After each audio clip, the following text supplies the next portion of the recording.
तो hello students, welcome to Abhipedia. My name is Rishabh, your faculty of English. उम्मीद करता हूँ आप सभी लोग अच्छे होंगे, स्वस्थ होंगे और अपने एग्जाम के लिए अच्छे से तैयारी कर रहे होंगे।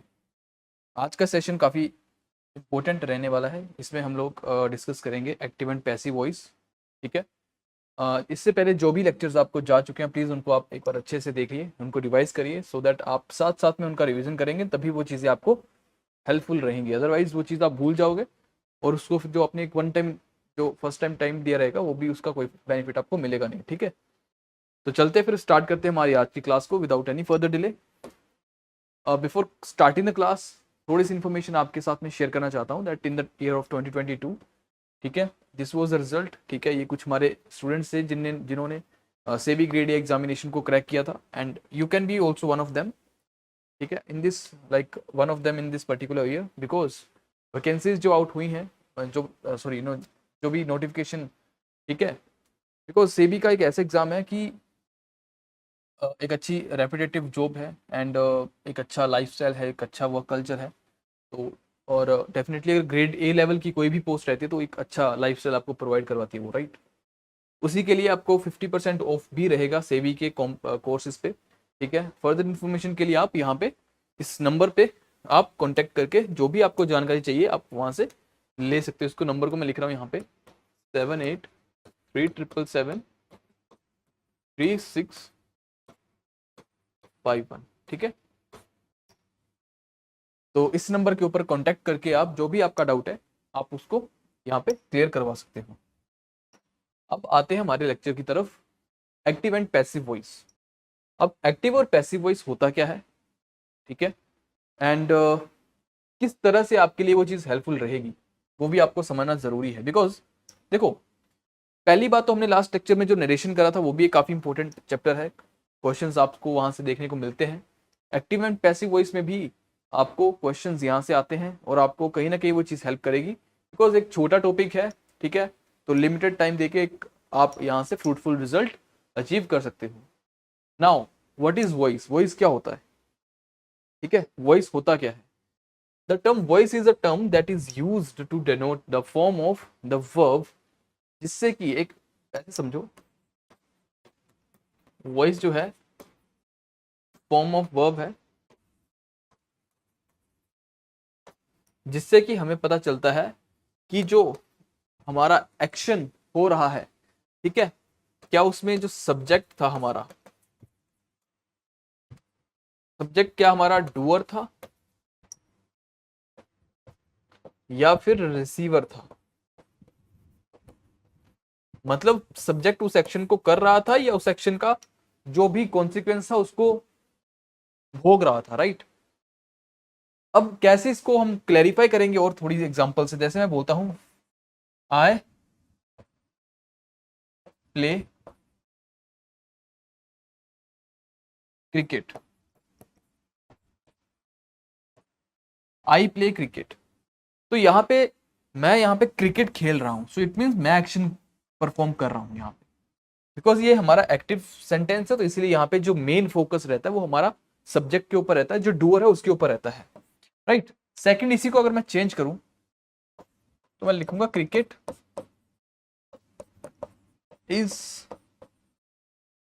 प्लेयर्ड बाय मी, राइट।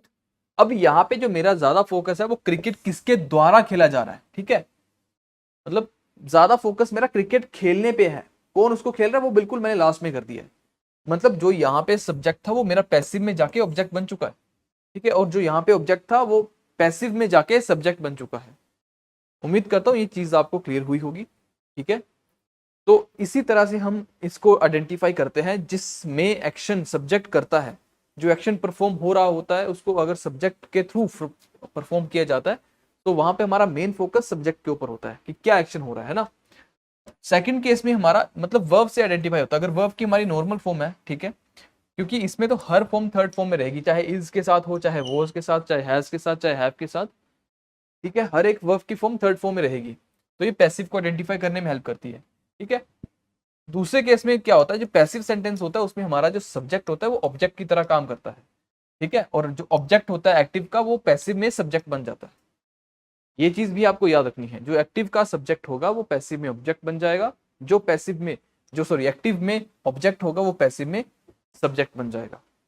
आगे चलते हैं क्वेश्चंस, थोड़ा सा एग्जांपल्स और देखते हैं इसके साथ साथ में। एक्टिव वॉइस को again, a verb is said to be in the active voice when the person or thing denoted by the subject acts। एक वर्ब को कब हम बोलते हैं एक्टिव वॉइस की फॉर्म में, जब कोई पर्सन और thing denoted by the subject acts, जो सब्जेक्ट ने किसी पर्सन या चीज को रिप्रेजेंट करा वो परफॉर्म कर रहा है वो सब्जेक्ट उसको परफॉर्म कर रहा है, राइट। जैसे आई मेक फूड, मैं खाना बनाता हूं, ठीक है, okay, I make food, food is made by me, right, he makes food, food is made by him, ठीक है। आई जो है वो चेंज होता है मी में, ठीक है, ही जो है वो चेंज होता है हिम में। बाकी आगे वैसे रखे हुए हैं मैंने आपको, तो वहां से हम पढ़ेंगे, ज्यादा क्लैरिटी आ जाएगी आपको, ठीक है। पैसिव वॉइस में क्या होता है, a verb is said to be in the passive voice when the person और thing denoted by the subject, वो पर्सन और वो चीज एक्ट नहीं करती बट उस चीज को सफर करती है, डन बाय समवन और समथिंग, जो एक्शन होता है उस चीज को भोगना। जैसे फूड इज मेड बाय, खाना किसके द्वारा बनाया गया, ठीक है, मैंने खाना बनाया इज डिफरेंट थिंग, है ना, मैंने खाना बनाया, मैं खुद पे फोकस कर रहा हूं, अपने आप पे, ठीक है, उसने खाना बनाया तो मैं उसके ऊपर फोकस कर रहा हूं, खाना उसके द्वारा तो मैं खाने के ऊपर सारा फोकस आपका शिफ्ट करना चाहता हूं। इन दैट केस मैं आपको पैसिव सेंटेंस में वो चीज बताऊंगा, ठीक है। फूड इज मेड बाय मी, ये खाना जो है ये मेरे द्वारा बनाया गया, ठीक है। फूड इज मेड, तो मेन फोकस मैं शिफ्ट करना चाहता हूँ खाने के ऊपर, ना कि खुद के ऊपर। Food is made by him, right. कुछ प्रोनाउंस हैं हमारे जो कि हमें यूज करने होते हैं पैसिव वॉइस बनाते टाइम, तो कैसे हम उनको चेंज करेंगे वो यहाँ पे स्ट्रक्चर मैंने लिख रखा है, आप इसको देखिए कैसे। आई जो है वो मी में चेंज होता है, मैंने आपको जस्ट बताया अभी। ही आपका चेंज होता है हिम में, यू आपका यू ही रहता है, ये चेंज नहीं होता, ठीक है। वी यहाँ पे प्लूरल है तो इसको चेंज करते टाइम भी प्लूरल में रखोगे, वी का बनता है अस, ओके। शी जो है शी का बन जाता है हर, शी का हर बन जाता है, जो दे है दे का बन जाता है देम, राइट। इट का बन जाता है इट ही रहता है, इसमें कोई चेंज नहीं आता। और जो हु है, हु का चेंज होता है हुम में, याद रखिएगा, ये आपको पता होना बहुत जरूरी है चीजें। आधी चीजें आप क्वेश्चंस जब करोगे तो ऑप्शंस को एलिमिनेट करने में काफी हेल्पफुल रहेंगी, तो प्लीज इन चीजों को अपने नोटबुक में आप या तो नोट डाउन करिए या इनको अच्छे से समझने का ट्राई करिए। Okay, now let's move to further. Now कुछ रूल्स हमें फॉलो करने होते हैं जब भी हम एक्टिव से पैसिव में आते हैं, ठीक है। जब भी हम एक्टिव से पैसिव में आते हैं हमें कुछ रूल्स फॉलो करने होते हैं, वो रूल्स क्या है वो समझने का ट्राई करिए। देखो, ये एक कॉम्प्लेक्स लैंग्वेज है, ठीक है। इसको इजी करने के लिए हम ना एक एग्जांपल लिखते हैं, जैसे वो पीछे वाले एग्जांपल अगर उठाएं, आई मेक फूड,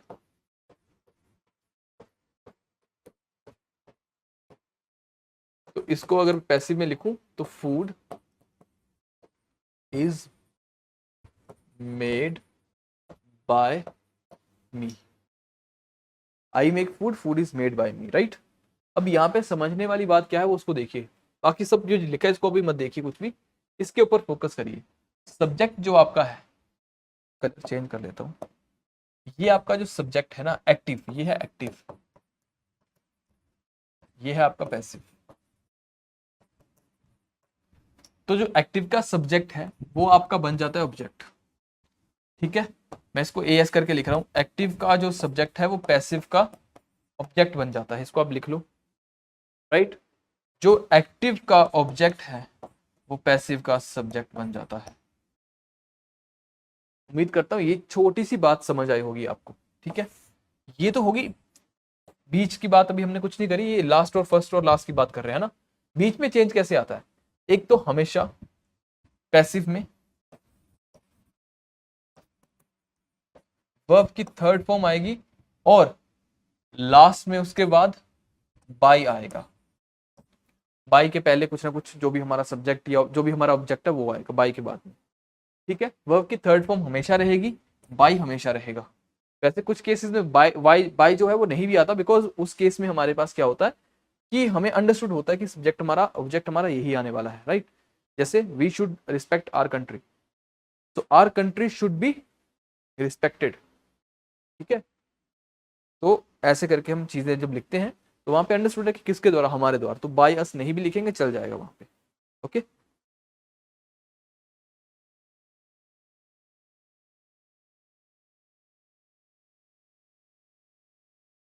ओके।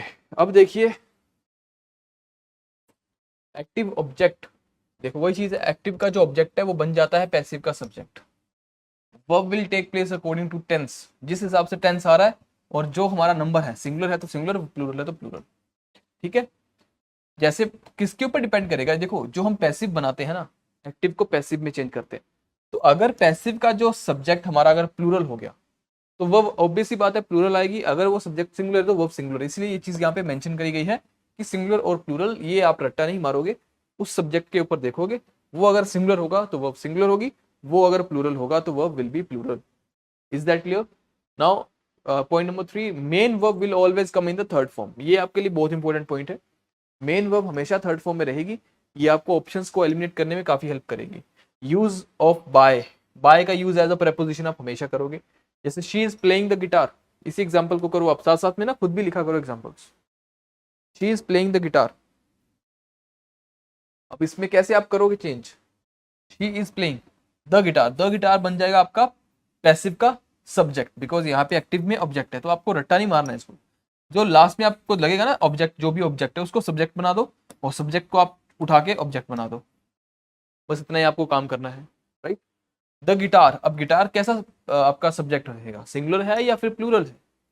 ये जो गिटार है आपका सिंगुलर है, राइट, तो वह ऑब्वियस सी बात है सिंगुलर आएगी, द गिटार। अब यहाँ पे इज प्लेइंग लिखा है, मतलब ये प्रेजेंट कॉन्टिन्यूअस में है। अब होता क्या है, आपको भी स्ट्रक्चर नहीं पता तो आपको थोड़ी सी डिफिकल्टी होगी इसको बनाने में। जिसको तो स्ट्रक्चर पता है, जिसको रूल्स पता है वो इजीली बना लेगा, जिसको नहीं पता है वो थोड़ी सी डिफिकल्टी फेस करेगा। हर एक टेंस का अपना कुछ ना कुछ रूल है, ठीक है। कुछ चीजें कॉमन है, जैसे प्रेपोजिशन बाय यूज होगी, ठीक है, वर्ब की फॉर्म थर्ड यूज होगी पैसिव में, ठीक है। बाकी चीजें हमारी चेंज होती रहेंगी according to tense, right. She is playing the guitar, जब भी आपका कॉन्टिन्यूअस में होता है तो याद रखिए, कॉन्टिन्यूअस की बात कर रहा हूं, तो आपका जो कॉन्टिन्यूअस में जब भी आपका टेंस होगा तो आप बीइंग का यूज करोगे, बीइंग, ठीक है। She is playing the guitar is being played by हर, ठीक है, बीइंग यहाँ पे प्लेड बाय हर, क्योंकि हमेशा वर्ब, मेन वर्ब जो है वो आपकी हमेशा और हमेशा थर्ड फॉर्म में ही रहेगी, इसमें आपको डाउट नहीं होना चाहिए, ठीक है। अब देखिए वही स्ट्रक्चर मैंने लिखा यहाँ पे, सब्जेक्ट है उसके बाद वर्ब प्लस सब्जेक्ट, सब्जेक्ट है ऑक्सिलरी वर्ब है प्लस मेन वर्ब की थर्ड फॉर्म आएगी, प्लस में बाय प्लस में ऑब्जेक्ट। ओके, अब देखिए ये हमारा हो गया स्ट्रक्चर, ये आपको पता भी, आप खुद बना लोगे, इसमें कोई ऐसी दिक्कत वाली बात नहीं है, ठीक है। जो चीजें हमने पढ़ी उन्हीं को यहाँ पे फ्रेम किया गया है। अब आते हैं सबसे इंपॉर्टेंट चीज, हमारे टेंसेस को कैसे हम चेंज करेंगे अकॉर्डिंग टू पैसिव और एक्टिव। एक्टिव से पैसिव और पैसिव से एक्टिव आपको दोनों आना चाहिए।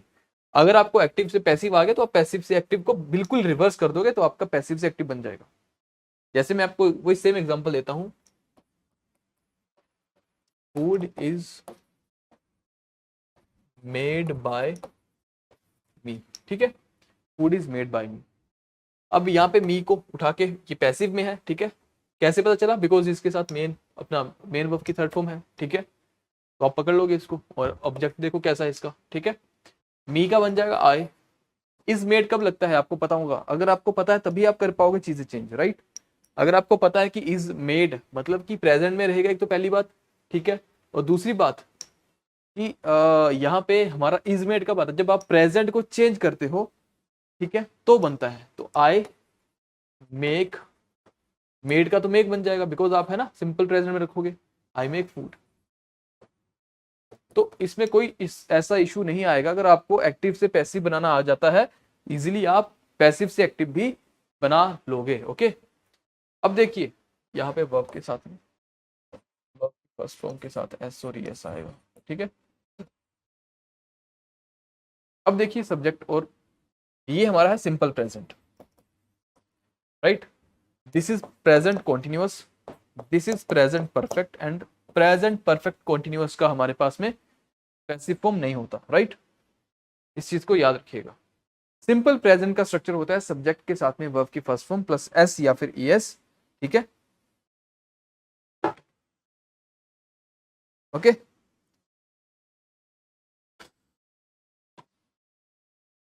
कैसे सर?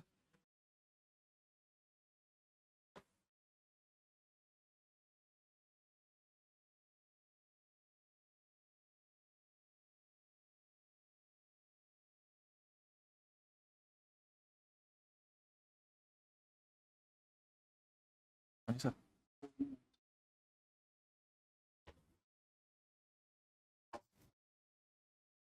ठीक है सर। ठीक है, ये चीजें समझ आ रही है सारी सारी आपको? ओके, इनको आप समझो अच्छे से, ठीक है? इसलिए बार बार एम्फेसाइज कर रहा हूँ कि जो भी चीज आप प्रेजेंट में यूज करोगे वही आपको आगे जाके पास्ट में भी सेम यूज करनी है, इसीलिए मैं इसको थोड़ा सा ज्यादा इलेबोरेट करने का ट्राई कर रहा हूँ। ठीक है, अगेन एक बार फिर से रिपीट कर देता हूँ। ठीक है, सब्जेक्ट के साथ में वर्ब की first form plus E S S I S है तो वो सिंपल प्रेजेंट का स्ट्रक्चर होगा, और सिंपल प्रेजेंट को जब चेंज करोगे आप एक्टिव में, सॉरी पैसिव में, नॉट एक्टिव, पैसिव में चेंज करोगे तो क्या होगा? पैसिव में चेंज करते टाइम उसको आप उससे नेक्स्ट टेंस की यूज करोगे, हेल्पिंग वर्ब। सिर्फ हेल्पिंग वर्ब की बात कर रहा हूं। जब आप सिंपल प्रेजेंट को चेंज करोगे, हेल्पिंग वर्ब उससे नेक्स्ट टेंस की यूज करोगे। जब कॉन्टिन्यूस को चेंज करोगे, हेल्पिंग वर्ब उसी में से यूज करोगे बट साथ में बीइंग ऐड करोगे। चाहे कॉन्टिन्यूस प्रेजेंट का हो चाहे पास्ट का हो, बीइंग यूज होगा ही होगा। ओके, तो याद रखिए इस चीज को, और हेल्पिंग वर्ब उसी में से यूज, सेम स्ट्रक्चर है आगे देखो, इसको अच्छे से समझो। दैट इज वाई आपको यहाँ पे टाइम भी दिया जा रहा है प्रेजेंट टेंस को समझने का। ठीक है, इसका स्ट्रक्चर समझ गए तो पास्ट इसके बिल्कुल डिट्टो है, राइट? थर्ड केस में हमारा अगेन हैज हैव, हमारा जब पास्ट अपना सॉरी प्रेजेंट परफेक्ट हम बनाते हैं, उसको जब पैसिव में चेंज करोगे उससे नेक्स्ट आपको सब्जेक्ट की हेल्पिंग वर्ब लेनी है जिसमें कि हैज हैव के साथ में बीन ऐड हो जाता है, राइट? बात समझ आ रही है मेरी? ठीक है, तो ये चीज अगर आपको समझ आ चुकी है, फिर हम थोड़ा सा और आगे जाके प्रैक्टिस जब करेंगे क्वेश्चंस की तो आपको क्लैरिटी आएगी। अब देखिए, बॉयज लव बाइक्स, इसको आप कैसे चेंज करोगे? बॉयज लव बाइक्स, तो ये आपका बन जाएगा बाइक्स। कैसा सब्जेक्ट है? प्लूरल है, बाइक्स। अब देखो ये सिंपल प्रेजेंट है ना, तो सिंपल प्रेजेंट को चेंज कर कैसे करेंगे? मैंने क्या बताया था, हेल्पिंग वर्ब उससे नेक्स्ट वाले की यूज करोगे, मतलब उससे नेक्स्ट वाले में तो इज, एम और आर होती है, इन्हीं तीनों में से कोई एक वर्ब यूज करोगे ना आप। बाइक्स के साथ में आर आ जाएगा, बाइक्स आर, अब लव हमारी मेन वर्ब थी तो लव्ड बन जाएगा, bikes are loved by boys. ठीक है, अब यहाँ पे बाइक्स था, प्लूरल था, इसलिए हमारी वर्ब प्लूरल है, इसमें कोई रट्टा मारने वाली बात नहीं है, राइट? आगे हमारा जो टेंस है, द स्टूडेंट्स आर वॉचिंग, ये प्रेजेंट कॉन्टिन्यूअस का है, राइट? तो कैसे चेंज करोगे इसको? इसको आप चेंज करोगे द मैच हो गया। अब इसमें आपको मैंने क्या बताया था कि वर्ब इसी में से चूज करोगे आप, इज एम आर वाले स्ट्रक्चर में से ही। ठीक है, मतलब आप ऐसे समझ लो कि जब आप प्रेजेंट से जाओगे, सिंपल प्रेजेंट से चेंज करोगे पैसिव में, तो आप इज एम आर का यूज तो करोगे, साथ में सीधी मेन वर्ब की थर्ड फॉर्म। बट जब कॉन्टिन्यूअस बनाओगे तो इज एम आर में से तो वर्ब चूज करोगे ही करोगे, प्लस साथ में बीइंग ऐड कर दोगे। ठीक है, कॉन्टिन्यूअस में बीइंग ऐड होगा ही होगा। द मैच सिंगुलर है तो इज आ जाएगा, is being watched by the students. ये चीज आपको समझ आई क्या? The match is being watched by the students. Third one is Kohli has thrown the balls, तो इसको आप कैसे चेंज करोगे? सबसे पहले तो द बॉल्स सब्जेक्ट बना लो, द बॉल्स हैज थ्रोन, मतलब ये हमारा प्रेजेंट परफेक्ट है। जब प्रेजेंट परफेक्ट को चेंज करोगे तो वर्ब उससे नेक्स्ट टेंस की यूज करोगे। ठीक है, हैज थ्रोन उससे नेक्स्ट टेंस कौन सा है? कॉन्टिन्यूअस, तो हैज के साथ बीन आ जाएगा। द बॉल्स, सॉरी हैज तो हैज नहीं आएगा ना, बिकॉज यहाँ पे देखो सब्जेक्ट कैसा है, मतलब आप हैज या हैव में से चूज करोगे, ऐसा नहीं कि आप हैज ही चूज करोगे, इन दोनों में से एक चूज करोगे आप, राइट? तो हैज और हैव में से यहाँ पे प्लूरल है तो हैव आएगा, द बॉल्स हैव, आगे बीन आ जाएगा, have been thrown by Kohli, नाम है तो कैपिटल के कर दो। ठीक है, have been thrown by Kohli. ये एग्जांपल्स आपको समझ आए क्या, कैसे हमने इनको चेंज करा? खुद से प्रैक्टिस करो थोड़ी सी साथ में, तभी वो चीजें आपके लिए हेल्पफुल रहेंगी। ओके, तो ये हो गया हमारा प्रेजेंट टेंस एकदम क्लियर। ठीक है, विद प्रैक्टिस। अब आते हैं पास्ट पे। अब पास्ट पे क्या करोगे आप, सेम चीजें अप्लाई करने का ट्राई करो। सिंपल पास्ट में क्या करोगे, सिंपल प्रेजेंट में क्या करा था हमने, उसके लिए हेल्पिंग वर्ब किसकी यूज करी थी, उससे नेक्स्ट टेंस की। इसमें भी सेम कॉन्सेप्ट, जब आप इसको पैसिव में चेंज करोगे तो हेल्पिंग वर्ब जो है नेक्स्ट वाले की यूज करोगे। ठीक है, हेल्पिंग वर्ब नेक्स्ट वाले की। तो इसमें हेल्पिंग वर्ब नेक्स्ट वाले की क्या होगी, वॉज या वर, दोनों में से कोई एक। ठीक है, प्लस वर्ब की थर्ड फॉर्म तो हमेशा रहेगी। मैंने आपको हर बार ये चीज बता रहा हूं, बार बार रिपीट कर रहा हूं इस चीज को, that in the passive tense और passive voice main verb will always come in the third form. Okay, अब हमने कॉन्टिन्यूअस में क्या करा था, प्रेजेंट कॉन्टिन्यूअस में हमने वर्ब तो उसी में से इज एम आर में से यूज करी थी, पर साथ में बीइंग ऐड किया था। तो इसमें क्या चेंज हुआ, कुछ नहीं। जब आप चेंज करोगे पैसिव में किसको, पास्ट कॉन्टिन्यूअस को, तो सेम फॉलो करेगा जैसे हमने प्रेजेंट कॉन्टिन्यूअस में करा था। ठीक है, सब्जेक्ट आ जाएगा, वॉज वर, इन्हीं में से वर्ब हम चूज करेंगे, बीइंग ऐड कर देंगे और बाकी सब सेम। वर्ब की third form plus by plus subject. चीजें अगर आपको समझ आ रही हैं तो काफी इजी है, अगर नहीं आ रही तो फिर एक दो बार वीडियो को लगातार देख लो लगे हाथ, सो दैट एक ही बार में इस टॉपिक को खत्म करो, बार बार आपको उस चीज को कहीं और ढूंढना ना पड़े। थर्ड केस देखो, जब हमारा पास्ट परफेक्ट होगा, तो पास्ट परफेक्ट में क्या करना है हमने, अगेन इसको रिलेट करो प्रेजेंट परफेक्ट के साथ में। प्रेजेंट परफेक्ट में जब हमने चेंज करा था उसको पैसिव में, तो हमने क्या करा, उससे नेक्स्ट टेंस की वर्ब यूज करी, हेल्पिंग वर्ब, राइट। तो उससे नेक्स्ट टेंस की हेल्पिंग वर्ब हैज या हैव के साथ में बीन ऐड हुआ था, राइट। तो इसमें भी सेम है। अब इसमें होता ही सिर्फ एक ही यूज होती है हेल्पिंग वर्ब, वो है हैड। तो हैड के साथ यहाँ पे बीन लगा दो, बाकी सब सेम रखो। ओके, उम्मीद करता हूं ये चीज आपको समझ आ गई होगी। अगर समझ आ चुकी है तो इस चीज को आप कैसे आप क्वेश्चंस प्रैक्टिस करोगे वो देखते हैं। ये है पास्ट टेंस के बेस्ड क्वेश्चन। ओके, नाउ कैसे इनको करोगे समझो। The police did not catch the thief, पहले आप खुद ट्राई करो, इसको पोज करो वीडियो को and see how things work, right. खुद से ट्राई करो और साथ में फिर उसको मेरे से जो आंसर मेरा आएगा उसको मैच कर देना, ठीक है। अब देखो जरा, the police did not catch the thief, तो यहां पे आ जाएगा था थीफ, राइट। ये बन गया सब्जेक्ट, कैसा है, सिंगुलर सब्जेक्ट है। ठीक है, सिंपल पास्ट है तो सिंपल पास्ट में क्या करेंगे, आगे वर्ब यूज करेंगे उसको आगे वाले टेंस की, मतलब वॉज या वर में से। ये चीज अब तक तो आपको समझ आ जानी चाहिए, राइट। द थीफ सिंगुलर है तो वॉज आएगा, द थीफ वॉज। ठीक है, और डिड नॉट है तो नेगेटिव है, was not caught by the police. Okay, next one क्या है, the farmers were sowing the seeds. अब ये पास्ट कॉन्टिन्यूअस है, तो हमने बताया था आपको मैंने कि जब भी कॉन्टिन्यूअस को चेंज करोगे तो बीइंग ऐड करोगे और वर्ब उसी में से यूज करोगे, वॉज या वर में से। तो देखो कैसे, द सीड्स, ये कैसा है, प्लूरल है सिंगुलर है, तो वॉज वर में से वर का यूज करोगे आप, द सीड्स वर, और साथ में बीइंग ऐड कर दोगे बिना बात के, देखिए। ठीक है, the seeds were being sown, verb की थर्ड फॉर्म सो है, तो इसका आ जाएगा सोन by the farmers.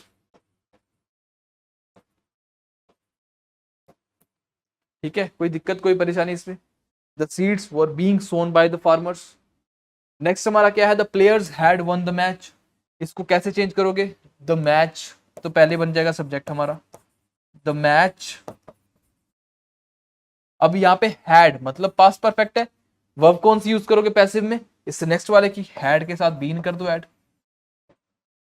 Had been, the match had been won, क्योंकि इसमें तो सेम ही रहती है verb, won by the players.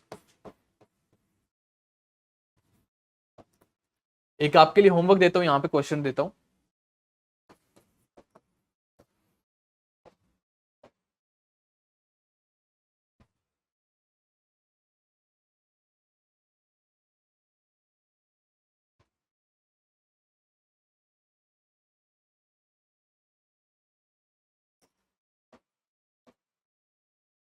Reema had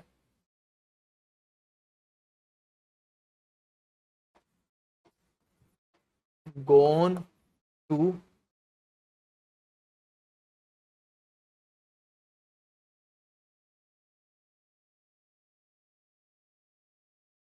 had gone to, इसको अभी नहीं, इसको रहने दो। अच्छा, हैड गॉन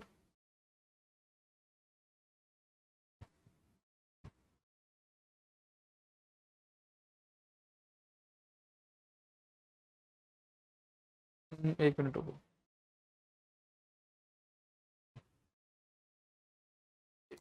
इसको चेंज करना पड़ेगा कुछ। ऐसे करो, पहले तो इसको रीमा वॉज प्लेइंग चेस, ये बनाओ। ठीक है, एक तो आप इसका होमवर्क, ये आपके लिए होमवर्क है, और एक आप बनाओगे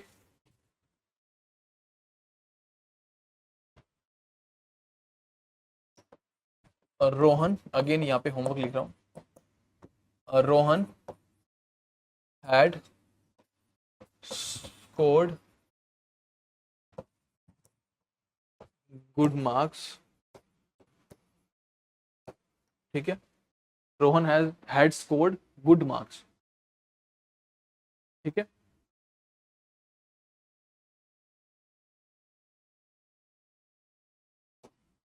चलो अब आते हैं फ्यूचर पे। अब फ्यूचर में देखो क्या होता है। सबसे पहली बात, फ्यूचर कॉन्टिन्यूस का आपका चेंज नहीं होता पैसिव में, और यहाँ प्रेजेंट की जगह आप करोगे फ्यूचर।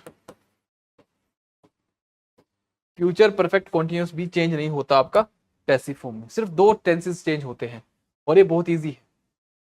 जब आप शैल और विल को चेंज करोगे, सब्जेक्ट मतलब सिंपल फ्यूचर को चेंज करोगे, तो कैसे करोगे चेंज? शैल और विल के साथ में बी, बिकॉज इससे नेक्स्ट वाले की वर्ब, क्योंकि इसमें बी होता है।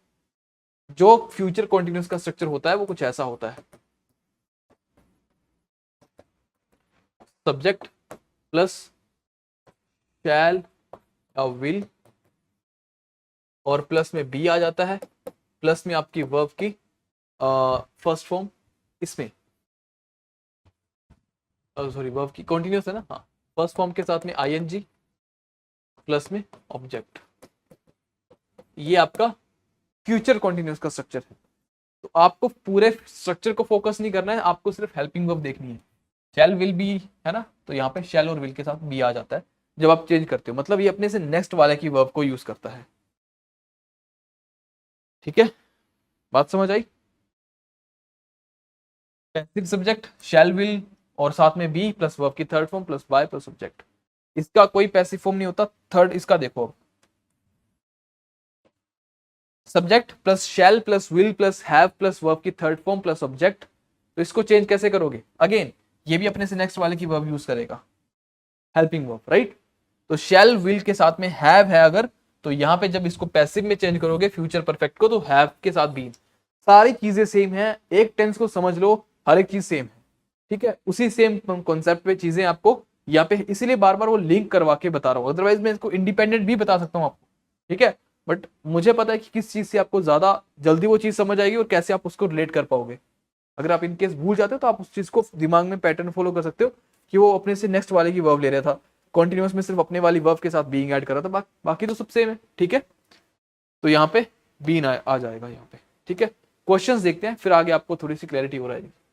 ही विल टीच मी, मी को चेंज करो आई में, आई, अब विल, आई के साथ विल आएगा। ठीक है, आई के साथ आप शैल भी लगा सकते हो, आई शैल बी। ठीक है, तो शैल कर लो यहाँ पे, कोई दिक्कत नहीं। आई शैल बी, वर्ब की third form taught by him, he का आपको बताया मैंने, हिम चेंज होता है। Nobody will catch you, you will not, you will not. अब ये सिंपल इसमें किसमें है? विल इसमें आ रहा है, तो सिंपल फ्यूचर है, यू विल नॉट। ये ऐसे करो, अगर इसको आपको पूरा चेंज नहीं करना है तो इसको करो, you will caught by nobody. Okay, you will caught by nobody. The police will have caught the terrorist. अब यहाँ पे विल हैव आ गया, तो विल हैव आ गया तो आपको सीधा देखना है कि इससे नेक्स्ट वाला हैव बीन आएगा फिर आगे। The terrorist, the terrorist will have been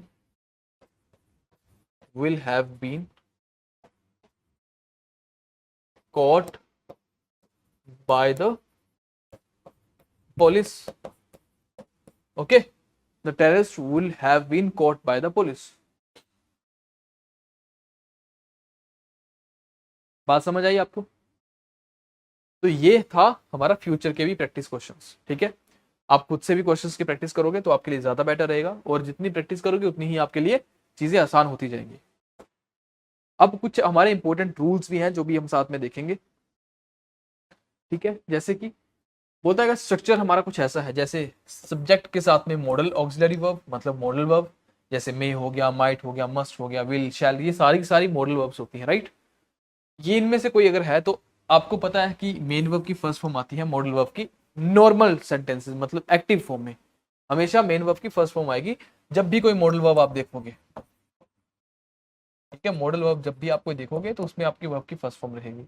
then passive structure आपका आएगा, passive subject model auxiliary verb में क्या होगा, ये तो रहेगी, साथ में मेन वर्ब की थर्ड फॉर्म आ जाएगी। ठीक है, इसको ज्यादा क्लैरिटी के लिए एग्जांपल देखते हैं। We should love our country, modal verb आ गई वी शुड। ठीक है, modal verb shall, should, will, may, might, must और टू, है ना, ये सारी सारी मॉडल वर्ब्स है। We should love our country should be loved. अब यहाँ पे आप बायस लिख सकते हो बट वो अंडरस्टूड है, तो ऑप्शन में अगर आपको बायस नहीं मिला ना तो आप ऐसा मत कि कंफ्यूज हो जाना कि ये गलत हो गया। कई बार आपको बायस नहीं मिलेगा या बाई नहीं मिलेगा, सब्जेक्ट साथ में ऑब्जेक्ट नहीं मिलेगा, क्योंकि उस केस में वो अंडरस्टूड है कि हमें ही अपनी कंट्री की रिस्पेक्ट करनी है, right. Our country should be loved by us. Next देखिए, अगर स्ट्रक्चर कुछ ऐसा है कि सब्जेक्ट के साथ में ऑक्सिलरी वर्ब है, ठीक है, और साथ में टू है, मतलब ऑक्सिलरी वर्ब मतलब समझते हो, जैसे इज आ गया, एम आ गया, आर आ गया, हैज आ गया, हैव आ गया, ठीक है, हैड आ गया, विल आ गया, ये सारी सारी ऑक्सिलरी वर्ब्स हैं। बस ये विल शैल वाली जो है ये मॉडल ऑक्सिलरी वर्ब हो जाती है, राइट। है ऑक्सिलरी वर्ब, ऑक्सिलरी का मतलब क्या होता है, हेल्पिंग वर्ब, जो हेल्प कर रही है मेन वर्ब को, इसको बोलते हैं ऑक्सिलरी वर्ब। इसके साथ में अगर 2+V1 जिसको हम बोलते हैं इन्फिनिटिव है, 2+V1 है तो क्या होगा उस केस में, ऑक्सिलरी वर्ब रहेगी, टू के साथ में बस बी ऐड हो जाएगा और मेन वर्ब की थर्ड फॉर्म तो हमेशा ही रहेगी पैसिव में, इसको तो कोई डाउट करना नहीं आपको। He has to purchase a radio set, he has to purchase a radio set, तो कैसे चेंज करोगे, a radio set has to के साथ आपको क्या बताया, बी आ जाएगा, has to be purchased by, क्योंकि बी के साथ में हमेशा वर्ब की थर्ड फॉर्म रहती है, याद रखना, बी के साथ वर्ब की थर्ड फॉर्म आती है। Has to be purchased by him, क्योंकि टू के साथ आप सीधी परचेज नहीं कर सकते, उसके लिए बीच में बी लगाना पड़ेगा।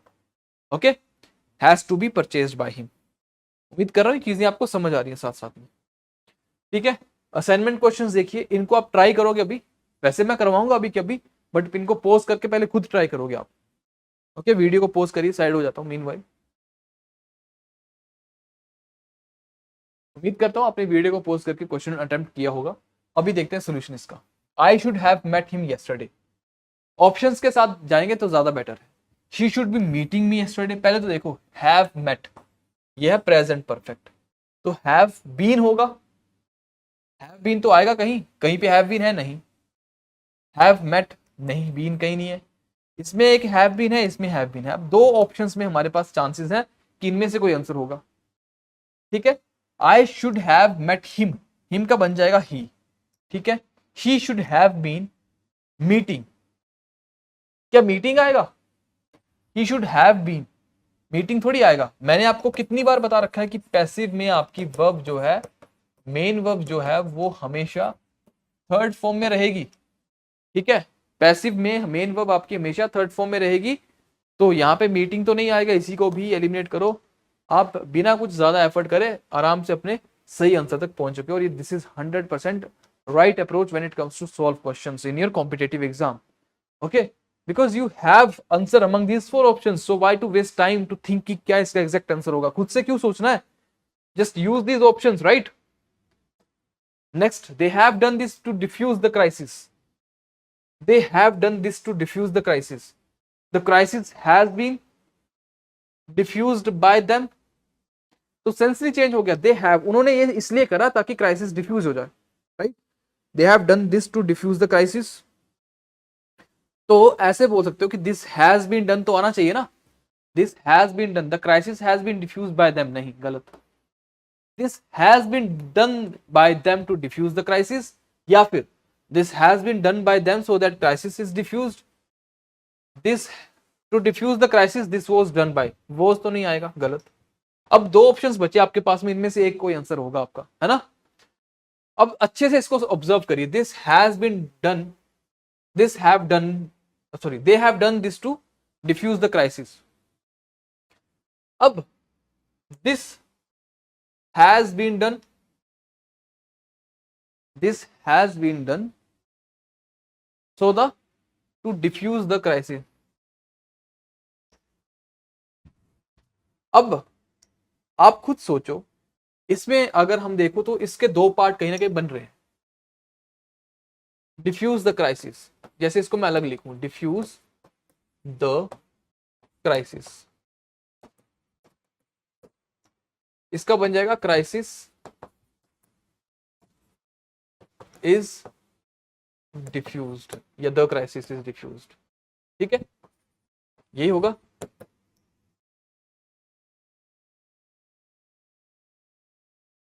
बात समझ आई। अगर देखा जाए तो इसका क्या बनेगा, diffuse the crisis is diffused, this has been done by them so that crisis is diffuse, इसका भी चेंज करोगे, इसमें कुछ चेंज नहीं हो रहा, ऑप्शन बी हमारा एलिमिनेट हो जाएगा, और इसलिए ऑप्शन सी हमारा राइट आंसर हो जाएगा इसका।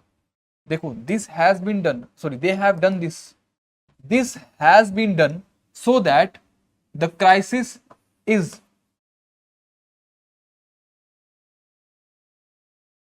या फिर यहां पे ऐसे होता, by them to defuse so that the crisis to be defuse, कुछ ऐसा होता तो सोचते भी, ठीक है। सो ऑप्शन सी इसका सही आंसर होने वाला है, क्योंकि इस पार्ट को हम नेग्लेक्ट नहीं कर सकते। ऐसा नहीं कि सिर्फ इसको चेंज करोगे, पूरा चेंज होगा पैसिव में, है ना। उम्मीद करता हूँ ये क्वेश्चन आपको थोड़ा सा अच्छा लगा होगा, समझ आया होगा कैसे करा हमने, ठीक है। This has been done by them so that crisis is defuse, इसको भी हमने पैसिव में चेंज किया है, ठीक है। सो ये था हमारा आज का लेक्चर, उम्मीद करता हूँ लेक्चर आपको अच्छा लगा होगा। मिलते हैं नेक्स्ट सेशन में, तब तक के लिए पढ़ते रहिए, चीज़ों को रिवाइज करते रहिए, और अपनी पढ़ाई को कॉन्टिन्यूसली इंप्रूव करते रहिए, ठीक है। तो चलिए, ध्यान रखिए अपना, तब तक के लिए जय हिंद, जय भारत।